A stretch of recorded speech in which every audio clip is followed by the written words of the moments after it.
اور امام حسن اور امام حسین علیہ السلام سے یہ سلسلہ آگے بڑھا۔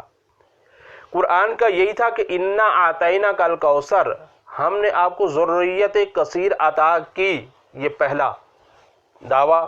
دلیل اس کی، کیا آپ مجھے بتا سکتے ہیں کہ اس وقت آپ کو اندازہ ہے کہ فاطمی سادات، صرف فاطمی، ہاشمی کی بات نہیں کر رہا ہوں، صرف اور صرف یہ جو سادات فاطمی جناب حضرت فاطمہ سلام اللہ علیہا کی اولاد میں سے وہ اس وقت کتنے لاکھوں میں ہیں؟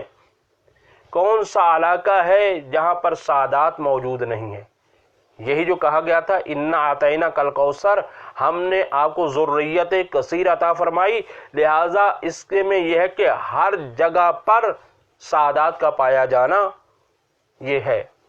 اور اسی طرح سے یہ ہے کہ آپ دوسرا آخری جو لفظ ہے ان شانئک هو الابتر، شانی عربی میں بولتے ہیں بدترین دشمن کو، فرمایا کہ ان شانئک هو، جو آپ کا بدترین دشمن ہے، والابتر، وہ ابتر ہے، اس کی کوئی نسل نہیں ہے۔ پیغمبر کی نسل ہر جگہ موجود ہے، جو دشمن پیغمبر ہے اس کی نسل کہیں بھی موجود نہیں ہے۔ جو پیغمبر کا بدترین جو بھی دشمن ہے، کیونکہ ہم تو اس قابل بھی ان کو نہیں سمجھتے کہ ہم ان کا نام لیں، لیکن جن کا بعض دفعہ یہ لوگ نام لیتے ہیں، ہم یہ کہتے ہیں کہ ان کی نسلیں دکھاؤ، ان کی اولاد کہاں ہے، ان کی نسل کہاں ہے۔ بنو امیہ، بنو عباس، یہ سارے کے سارے منقرض ہو گئے، ختم ہو گئے، جبکہ ان کی اولادیں بھی کثیر ہوتی تھی، ازواج بھی کثیر کرتے تھے، لیکن اس کے باوجود آج کوئی ان کی اولاد میں سے آپ کو ظاہری طور پر نظر نہیں آتا۔ تو یہ کیا ہے؟ یہ وہی قرآن کا زندہ و جاوید معجزہ ہے کہ جس کے لیے یہ ہے کہ امام حسن علیہ السلام اسی سورہ کوثر کی تفسیر بن کر آئے، کیونکہ اگر یہ ہستی ظاہری طور پر اس دنیا میں تشریف نہ لاتی تو سورہ کوثر کی تفسیر ہو ہی نہیں سکتی تھی، کیونکہ نسل رک جاتی جناب سیدہ تک، اور جناب سیدہ تک رک جانے کے بعد وہی بات جس نے تانا دیا تھا اس کی بات سچی ہو جاتی۔ لیکن یہ ہے کہ امام حسن علیہ السلام نے اس نے عالم انوار کو چھوڑ کر اس ظاہری دنیا میں اپنا قدم جما کر رکھ کے عالم کی اس مشیت کے تحت کہ جس کے ذریعے سے سورہ کوثر کی تفسیر ہو جائے، امام حسن علیہ السلام اس دنیا ظاہری میں آج کی شب میں تشریف لائے۔ اور ہماری دعا ہے پروردگار عالم آج کے مولود کے صدقے میں، آج کے نور کے صدقے میں، آج کے اس عظیم ہستی کے صدقے میں ہر مسلمان، ہر مومن، ہر انسان کی مشکلیں دینی و دنیاوی کو پروردگار عالم آسان فرما۔ اے پروردگار عالم، جو جہاں کہیں بھی ہے، جس انداز میں ہے، پروردگار عالم ان سب کی نصرت و مدد فرما۔ اے پروردگار عالم، ان ہستیوں کی ہمیں حقیقی معرفت فرما، تاکہ ان ہستیوں کو صحیح طریقے سے ہم سمجھ کر، ان کی سیرت کو سمجھ کر ان کے اوپر عمل پیرا ہو سکے۔ اے پروردگار عالم، آج کے اس شخصیت کی آمد کے صدقے میں ہمارا عیدی، ہمارا حق بنتا ہے، ہمارے وقت کے امام کا جلد ظہور فرما اور ہمیں ان کا سپاہی بننے کی توفیق خاص عطا فرما۔ اللہم صلی علی محمد وآل محمد وعجل فرج آل محمد، والسلام علیکم ورحمۃ اللہ وبرکاتہ۔